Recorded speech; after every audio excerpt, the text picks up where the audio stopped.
자, 여러분 반갑습니다. 예, 아까 우리 이모정 총무님께서 중요한 광고해 주셨는데 출석상이 있고 MVP가 있습니다. 예, 여러분 오늘 이 시간 잘 집중해서 들으시고요. 아마 이 강의 들은 거를 반별 모임 때 선생님이 물어볼 수도 있어요. 예, 여러분 집중해서 잘 들으셨다가 이따 혹시 퀴즈를 내시면 잘 대답할 수 있도록 그렇게 해주시면 되겠어요. 자, 오늘 첫 시간으로 우리 다음 세대 역사 토론 캠프에 대한 큰 그림뿐만 아니고 더 큰 그림을 먼저 보고 그 큰 그림 속에서 그 다음에 역사 캠프가 어떤 위치에 있는지, 역사 캠프에서 요번에 다루는 대한민국 해방과 건국에 대한 내용이 간단하게 뭔지, 그리고 우리의 학습 방법인 플립러닝에 대해서 잠시 나눌 수 있도록 할게요. 자, 제가 우선 자유학습 프로그램의 비전, 이건 큰 그림을 한번 그리고 싶은 건데, 5가지 주제, 씨 뿌리는 비유와 대한민국의 상황, 세계를 지배하고 싶어하는 인간의 욕망, 그리고 대한민국 정체성을 세우는 5가지 영역, 그리고 영역 주권과 영역 선교, 또 우리의 자세와 하나님 나라 완성, 이런 목차예요. 자, 여러분 마태복음 13장을 보면 씨 뿌리는 비유가 나오는데 4가지 밭의 비유가 나옵니다. 옆에 그림 보이시죠? 예. 보니까 길가가 있고요. 그 다음에 돌짝밭이 있고 가시떨기밭이 있고 어우, 좋은 땅인 것 같아요. 굉장히 풍성한 수확이 이루어졌어요. 자, 그런데 이거는 마음의 상태에 따라서 씨를 똑같이 뿌렸는데 결과가 달라지는 거죠. 어떤 사람은 길가, 돌짝밭, 가시떨기, 좋은 땅 똑같은 씨를 뿌렸고 똑같은 농부가 뿌렸는데 결과가 달라진 이유는 마음의 토양, 마음의 상태 때문에. 근데 그동안 마태복음 13장을 우리가 개인의 마음의 상태로 생각을 했었어요. 이걸 조금 더 생각해 가지고 개인의 마음의 상태뿐만 아니라 어떤 사회적 분위기, 여러분 요즘에 학교에서 전도하기가 쉬워요, 어려워요? 학교 학생 만나기도 어렵고 누군가에게 교회 가자고 얘기하기도 어렵죠. 또 예수님 믿자고 얘기하기도 쉽지 않은 그런 상황이죠. 뭐 코로나 팬데믹 상황도 있고 여러 가지 이유가 있을 겁니다. 이런 사회적 분위기도 씨앗이 떨어져서 싹을 틔우고 열매를 맺는데 개인의 마음의 상태뿐만 아니라 이런 사회적 분위기도 매우 중요하다 이런 얘기죠. 자, 그러면 마음의 상태뿐만 아니라 사회적 분위기를 결정짓는 중요한 요소들이 몇 가지가 있어요.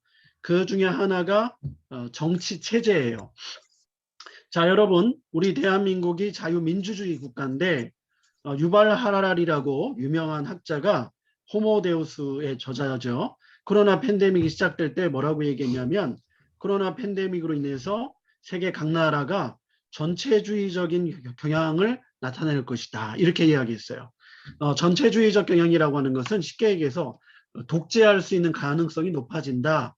이런 이야기죠. 왜냐하면 재난 상황이 되고 감염병이 도니까 정부나 국가에 막대한 힘이 주어지고 정부와 국가가 이 감염병 예방을 위해서 과거에 허락됐던 개인의 자유를 상당히 많이 제한할 수 있는 합법적으로 제한할 수 있는 그런 분위기와 상황이 된 거기 때문에 그래요. 자, 그 다음에 경제 체제가 또 한 나라의 분위기를 결정짓는 데 중요한데 시장경제 부정이에요.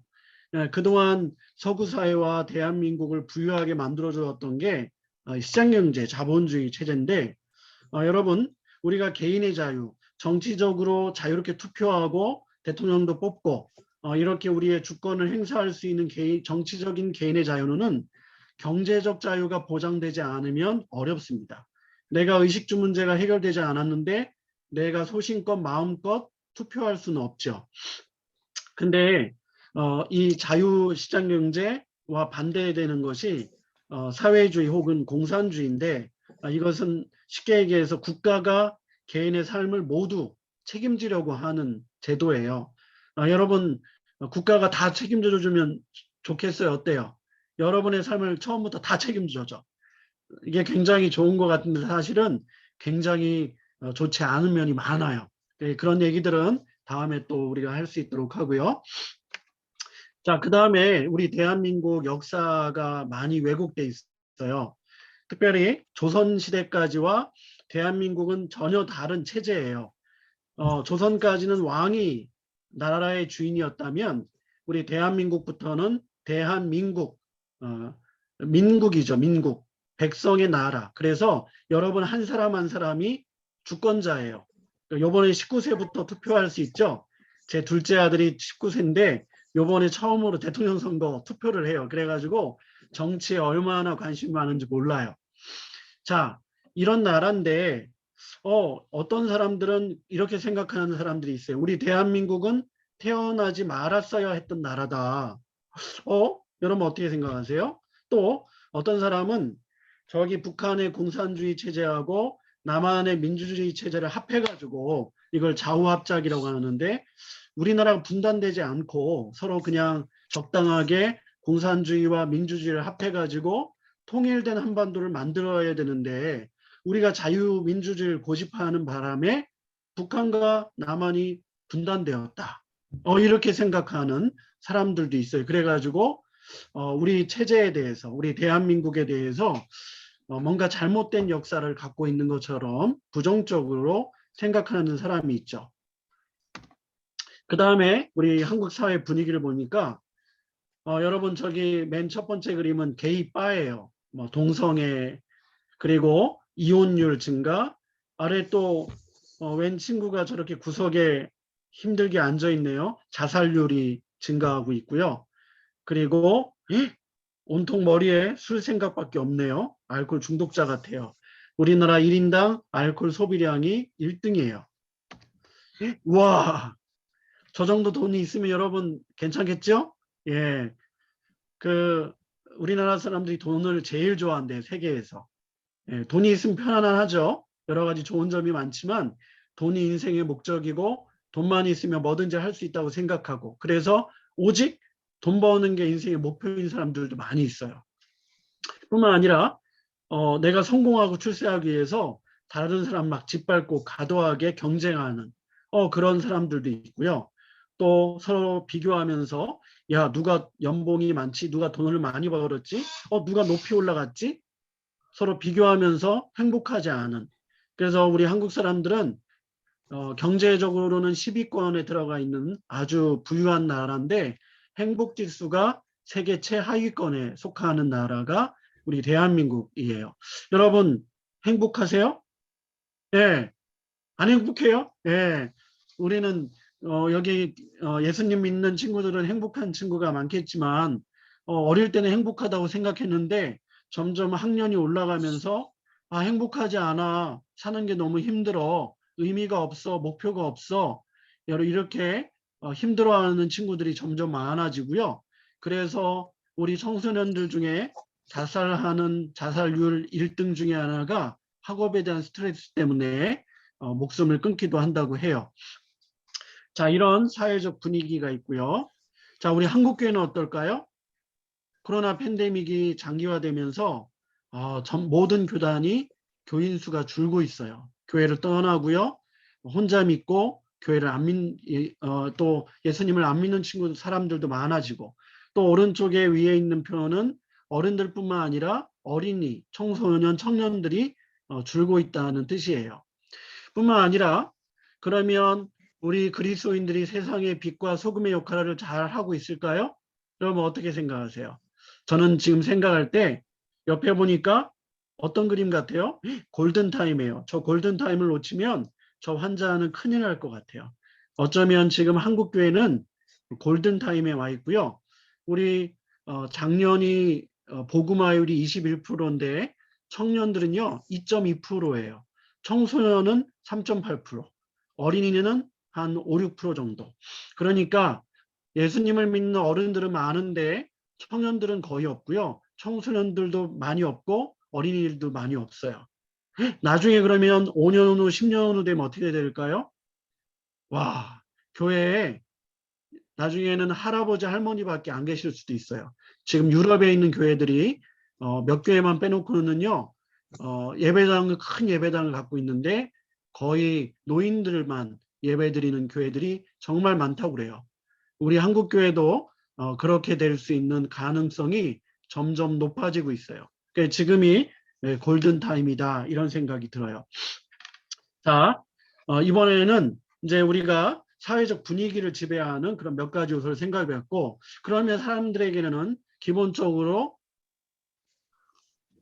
어떤 욕망이 있는지, 여러분 혹시 어릴 때 위인전기, 한국 위인전기, 세계 위인전기 읽으면서 세계 정복에 대한 꿈을 꿔본 적 있어요? 목사님은요, 어릴 때 광개토대왕 읽으면서 저 만주벌판 중국까지 정복하는 꿈을 꾼 적이 있고요.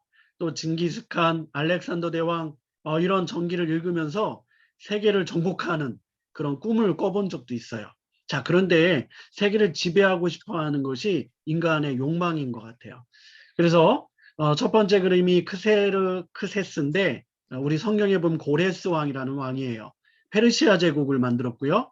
그 다음에 옆에는 알렉산더 제국을 만든 헬라 제국을 만든 알렉산더 대왕이에요. 뿐만 아니라 저기 아래 빨간색은 로마 제국의 최대 영토였고요. 그 다음에 오른쪽 하늘색은 몽골 제국의 영토였어요. 다 세계를 제패하려고 정복에 나선 그런 나라들이에요. 뿐만 아니라 여러분 세계를 지배하고 싶은 이 욕망을 칼 막스라고 하는 사람도 품었어요. 그래서 어떻게 하면 세상을 하나된 통일된 국가로 체제로 만들 수 있을까? 그래서 공산주의라고 하는 이론을 가지고 세계를 하나로 만들려고 꿈을 꿨어요. 이걸 실행한 사람 중에 레닌이라는 사람이 있고요.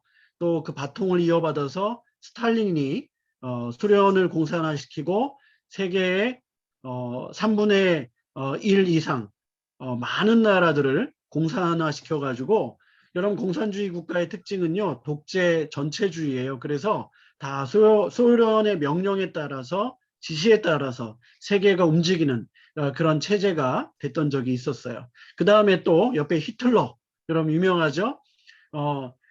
그 칼 막스를 극좌라고 표현한다면 히틀러는 극우, 이거는 지나친 민족주의. 그래가지고 우리 독일 민족이 최고야 해가지고 전 세계를 독일 민족이 다스려야 돼. 이런 생각 가지고 세계를 독재하려고 했던 사람들이에요. 여러분 지금은 세계를 지배하고 싶어하는 사람이 없을까요? 여러분 이 세계를 지배하고 싶은 욕망은요 끝이 없는 것 같아요. 어떤 체제, 어떤 나라, 어떤 사람이든 세계를 지배하고 싶어하는 사람들이 등장할 거예요. 자, 여러분 토마스 모의 유토피아라고 하는 작품이 있는데 유토피아 이게 뭐냐면 멋멋이 없는 장소 이런 뜻이에요. 그래서 세상에는 존재하지 않는 장소 이런 의미가 유토피아인데 여러분 세상에 존재하지 않은 아주 특별한 지역에 이상적인 세상이 만들어졌다 이런 얘기지만 반대로 뒤집어 얘기하면 이 땅에는 존재할 수 없는 땅 뭐 이렇게 표현할 수 있고요. 그러면 지상 천국이 정말 가능할까요? 여러분 어떻게 생각하세요? 자, 안토니오 그람시라고 하는 사람이 이 전 세계를 지배하고 싶어하는 욕망을 가지고 칼 막스 또 레닌, 스탈린의 뒤를 이어가지고 그 기동전과 진지전 또 헤게모니 이론을 통해서 러시아, 동부유럽, 중국 또 동남아시아, 아프리카 이런 나라들은 공산화를 했는데 왜 서구 선진국은 공산화시키지 못했을까 고민하면서 종교개혁 전통이 강한 서구 유럽은 장기적인 진지를 구축해야 된다. 이런 이론을 폈어요. 그래가지고 교회, 가정, 정치, 경제, 교육, 사회, 문화 이런 모든 영역들을 주도권을 잡아야 된다. 헤게모니를 잡아야 된다. 이렇게 해서 여전히 지금도 세계를 지배하고 싶어하는 꿈을 꾸는 사람들이 존재하죠. 자, 칼 포퍼라고 하는 학자가 이 땅에 천국을 만들고 싶어하는 많은 사람들이 있었죠. 앞에서 뭐 알렉산더 대왕, 또 고레스 대왕, 뿐만 아니라 칼 막스, 히틀러 이런 사람들은 다 세계를 지배하고 싶어했고 그 내건 깃발은 뭐였냐면 이 세상을 지상 천국으로 만들겠다는 거예요. 근데 여러분 이 땅을 지상 천국으로 만들려고 하는 시도는 결국 지옥을 만든다. 이렇게 얘기했어요. 왜냐하면 획일적인 독재 국가가 만들어지기 때문이에요. 그래서 이 칼 포퍼라고 하는 사람은 열린 사회를 만들어야 된다. 이렇게 주장을 했고요. 열린 사회가 뭐냐? 개인주의 사회, 비판을 수용하는 사회, 자유민주주의 사회, 약자를 보호하는 사회. 여러분 여기서 개인주의라고 하는 것은 이기주의하고 달라요. 이 개인주의는요. 개인의 소중함, 개인의 존엄성을 인정해주는 사회 이런 뜻이에요. 그리고 자유민주주의인데 이건 뒤에 가서 또 조금 더 얘기할게요. 그래서 열린 사회와 그 적들이라고 하는 책에서 공산주의, 파시즘, 또 그것의 시조가 되는 플라톤, 이런 플라톤 국가, 또 헤겔의 철학, 정반합 이런 사람들이 열린 사회의 적이다 라고 주장을 했어요. 자, 그러면 우리 대한민국을 한번 또 생각해, 지금 큰 그림을 그려보는 거예요. 자, 대한민국을 한번 생각해 보죠. 우리 대한민국은 어떤 영향을 받고 해방과 건국을 맞이했는지 한번 거꾸로 돌아가 볼게요. 자, 3.1운동과 임시정부, 이것은 항일운동일 뿐만 아니라 건국운동이에요. 새로운 나라를 만들고자 하는 운동이었어요.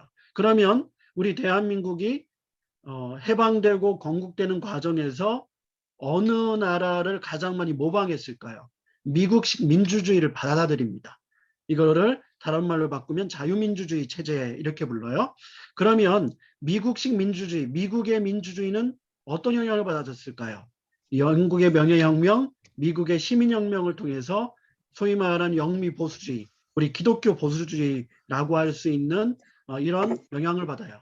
그러면 영국의 명예혁명과 미국의 시민혁명은요, 청교도 혁명, 그리고 그 앞으로 가면 근대 시민사회, 그리고 또 위로 올라가면 종교개혁, 이런 영향들을 받고 쭉 이어지는 거예요. 그러니까 우리 현재 조선과 전혀 다른 대한민국이 탄생했는데 이 대한민국이 어떤 나라인지를 알려면 가깝게 종교개혁 신앙부터 이해를 해야 되고요. 여러분 종교개혁은 뭐예요? 천주교와 개신교가 나누어지는 거예요. 그러니까 개신교 신앙을 이해해야 돼요. 여러분 천주교와 개신교의 가장 큰 차이는 개인의 발견이에요. 이게 핵심이에요. 과거에는 국가와 어떤 귀족들이 종교를 결정하고 체제를 다 결정했어요. 근데 종교개혁 신앙을 통해서 개인이 신앙도 선택할 수 있고 개인의 자유를 가지고 정치체제, 경제체제를 선택할 수 있는 그런 기반을 만들어요. 여기로부터 근대 시민사회가 탄생하고 이 영향 때문에 영국의 명예혁명, 미국 시민혁명, 그리고 그 영향을 받아서 3.1운동, 임시정부, 대한민국 해방과 건국이 이루어진 거예요. 여러분 이 역사적인 흐름, 이거를 우리가 알고 있어야 우리가 대한민국이 어떤 나라인지를 알 수가 있어요. 그래서 3.1운동과 임시정부를 단순히 일본으로부터 독립하려고 하는 항일운동으로만 이해하면 안 되고 이것은 조선을 떠나서 새로운 나라를 만들고자 했던 건국운동이다. 이렇게 여러분이 이해하면 좋겠어요. 자, 그러면 우리 대한민국 정체성의 골격 5가지가 있어요. 뭐 여러 가지가 많이 있지만 우리 헌법에 나와 있는 골격들이에요. 여러분 헌법이 뭐냐면 설계도예요. 대한민국을 어떻게 만들까? 이거에 대한 설계도가 헌법이에요. 여러분 자동차에 설계도가 있고 집을 건축하려고 해도 설계도가 필요하죠. 그와 마찬가지로 대한민국이라고 하는 집을 지을 때 설계도를 만들었는데 그것이 바로 헌법이에요. 이 헌법에 어떤 정치체제, 어떤 경제체제, 어떤 사상, 또 어떤 통일, 역사관 이런 게 들어있어요. 자, 여러분 대한민국 헌법 1조를 보면 대한민국은 민주공화국이다. 대한민국의 주권은 국민에게 있고 모든 권력은 국민으로부터 나온다. 여러분 이게 자유민주주의 체제를 의미하는 거예요. 또 헌법 제119조를 보면 대한민국의 경제질서는 개인과 기업의 경제상의 자유와 창의를 존중함을 기본으로 한다. 이게 시장경제를 의미해요. 자, 자유시장경제인데 거기에 이제 국가의 역할을 조금 얘기하고 있어요.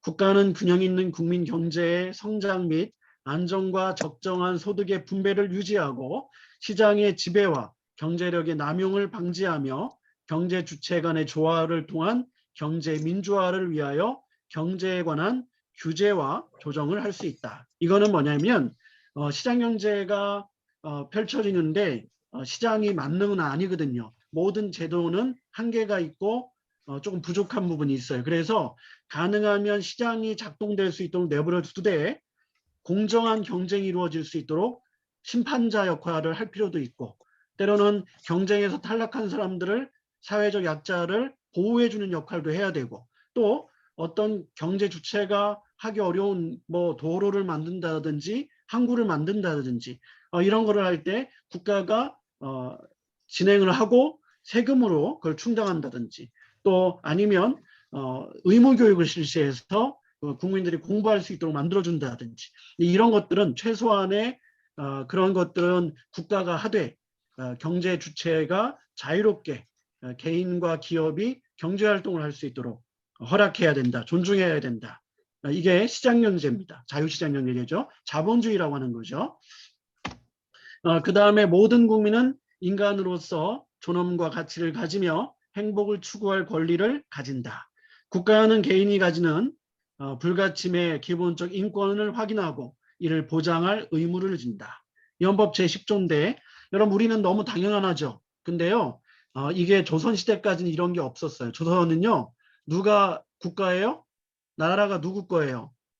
짐이 곧 국간이다. 예, 왕의 나라예요. 왕이 다 소유권을 갖고 있어요. 개인의 자유, 개인의 권리, 개인의 어떤 존엄성 이런 거 없어요. 그러니까 이거는 근대 시민사회, 종교개혁 신앙, 그러니까 영미보수주의, 물론 이제 기독교적 가치뿐만 아니고 기독교적 가치를 영향을 받아서 인본주의적인 그런 세상도 이어지지만 모든 학자들, 뭐 여러분 이름을 제가 이야기해도 잘 모르겠지만 데리다, 하바마스, 오늘날 철학계를 주름잡고 있는 기독교인도 아니지만 이런 분들은 얘기를 해요. 오늘날 자유민주주의 체제 안에 이 세계 인권 안에 담겨져 있는 개인의 존엄성, 인간의 권리, 자유, 평등 이런 가치들은 유대교 전통, 이건 구약 성경이고요. 또 기독교 전통, 이건 신구약. 그러니까 기독교로부터 온 그런 사상이다. 이렇게 인정해요. 그러니까 이 우리 헌법 안에 담겨져 있는 게 기독교적 가치가 담겨져 있는 거예요. 그 다음에 제4조를 보면 대한민국은 통일을 지향하며 자유민주적 기본 질서에 입각한 평화적 통일 정책을 수립하고 이를 추진한다. 우리나라는 세계 유일의 분단 국가잖아요. 근데 어떤 통일을 지향해요? 북한과 남한이 공산주의하고 자유민주주의를 적당하게 타협해 갖고 통일을 한다. 이렇게 나와 있지 않고요. 자유민주적 기본 질서. 이게 뭐예요? 우리는 자유민주주의 체제를 가지고 통일하겠다는 거예요. 그러니까 공산주의는 받아들일 수 없다는 거예요. 이게 우리 헌법 안에 담겨져 있는 설계도예요. 자, 정치를 보면 자유민주주의죠. 여러분 자유민주주의의 핵심이 뭘까요? 개인의 자유입니다. 개인의 자유. 자, 개인의 자유를 보호하기 위해서 이 자유민주주의 체제 안에는 법치주의, 삼권분립 이게 굉장히 중요해요. 왜냐하면 서로 권력을 견제할 수 있도록 만든 장치예요. 이런 말이 있어요. 권력은 부패한다. 절대 권력은 절대 부패한다. 그럼 인간의 속성은요. 모든 권력을 장악하고 싶어 해요. 그러다 보면 부패하게 되죠. 그래서 인간의 죄성, 인간의 부패성이 있기 때문에 한 인간에게 한 어떤 권력기관에 권력을 다 몰아주면 부패할 수밖에 없다는 거예요. 그래서 권력을 분산시키고 법에 의해서 통제를 받고 그리고 특별히 입법, 사법, 행정 이 세 개의 기관이 서로 상호 견제할 수 있도록 그래서 독재를 하지 못하도록 독재를 못하게 막는 이유는 뭐예요? 개인의 자유를 침해하지 못하게. 그럼 이게 자유민주주의의 핵심 가치입니다. 자, 반면에 전체주의 공산주의 사회는 개인의 자유를 인정하지 않죠. 자, 경제 보시면 자유시장경제예요. 이걸 자본주의라고 하는데 여기도 핵심 뭐냐면 개인의 사유재산, 개인의 사적재산권을 보호하고 인정하는 거. 이게 자본주의, 자유시장경제의 핵심 개념이에요. 이 개인이 중요합니다. 개인이. 이 개인의 발견은 근대 시민사회 종교개혁의 뿌리, 그 역할이죠. 영향력이죠. 자, 여러분 생각해 보세요. 경제적 인센티브. 여러분이 만약에 내가 열심히 일했는데 아무런 대가가 없다. 보상이 없다. 인센티브가 없다. 그럼 열심히 일하겠어요? 일 안 하죠. 개인이 열심히 일했는데 그 일한 거에 대한 공정한 분배가 이루어져서 거기에 걸맞는 보상, 인센티브가 주어진다. 이것이 동기부여가 돼서 열심히 일하게 되고요. 이게 국가 전체의 부가 증대된대요. 이게 누구의 이야기냐면 아담 스미스의 국부론에서 얘기하고 있는 얘기예요. 그래서 모든 국민이 다 잘 살려면 경제적 인센티브를 주고 개인의 사유재산을 인정해서 시장 안에서 경제활동을 하게 하면 전체가 다 잘 살게 되고, 이걸 인정하지 않으면 같이 못 살게 되는 거예요. 이걸 인정하지 않고 다 국가나 정부가 통제하는 사회가 사회주의, 공산주의 체제인데 그 체제에는 다 못 살게 됐죠. 근데 여러분 부익부 빈익빈이란 말 들어봤죠? 부자는 더 부자가 되고 가난한 사람은 더 가난한 사람 된다. 세계에서 부익부 빈익빈이 가장 큰 나라가 어느 나라일까요? 미국일까요? 한국일까요? 아니에요. 공산주의 국가예요. 북한, 중국 이런 나라들은요. 5%에서 1%는 호화로운 생활을 해요. 모든 부를 다 독점해요. 그리고 나머지 90%, 95%는요. 거지처럼 살아요. 이게 공산주의 체제예요. 부의 격차가 가장 심한 나라가 독재국가예요.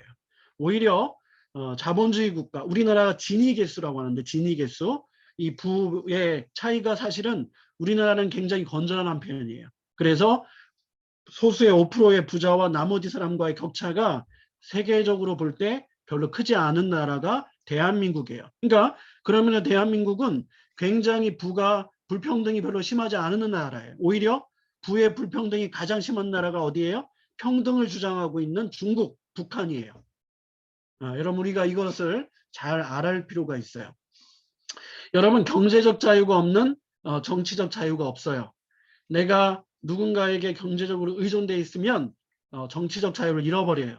그래서 경제 체제가 이 시장경제, 개인의 사유재산제를 인정하지 않게 되면 결국 독재하게 돼 있는 거예요.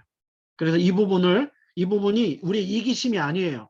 이거는 마땅한 권리고 성경도 개인의 사유재산을 인정해요. 다만 그것을 내 하고 싶은 대로 쓰는 게 아니라 열심히 일해서 돈 벌어서 하나님의 뜻대로 쓰고 가난한 자도 도와주고 청지기의 삶을 사는 거죠.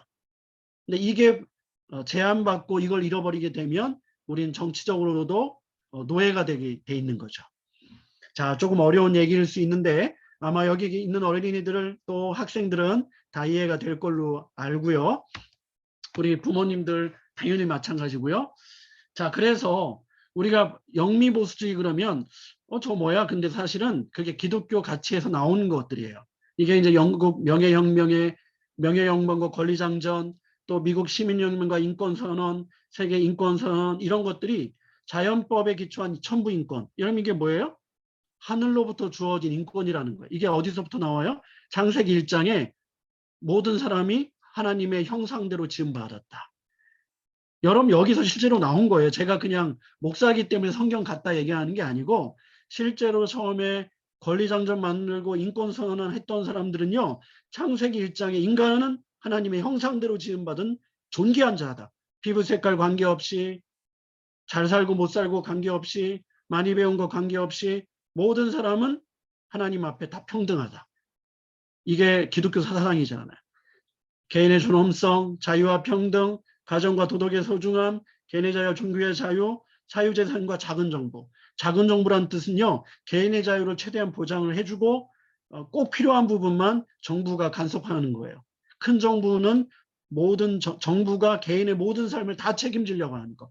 여러분 이거는 사회주의 국가가 되고요. 나중에는 공산주의 국가를 지향하는 거예요. 자, 통일, 자유민주적 평화통일. 핵심 개념, 자유민주주의, 시장경제 안에서의 복음통일, 평화통일을 지향하죠. 자, 올바른 역사관. 여러분 대한민국의 역사 자랑스럽나요? 어떻게 생각하세요? 여러분 해방됐고요. 또 전쟁을 겪었는데 정말 부강한 나라가 됐어요. 정말 자랑스러운 대한민국이죠. 하나님께서 복 주신 나라예요. 여러분, 이런 우리 대한민국에 대한 긍정적인 역사관이 필요해요. 여러분, 우리 역사는요, 대한민국은 태어나지 말았어야 할 나라가 아니죠. 이거는 한마디로 말하면 인간 존재의 전 영역 중에 만물의 주권자이신 그리스도께서 내 것이라고 주장하지 않으신 곳은 한 곳도 없다. 영역 주권을 의미하고요.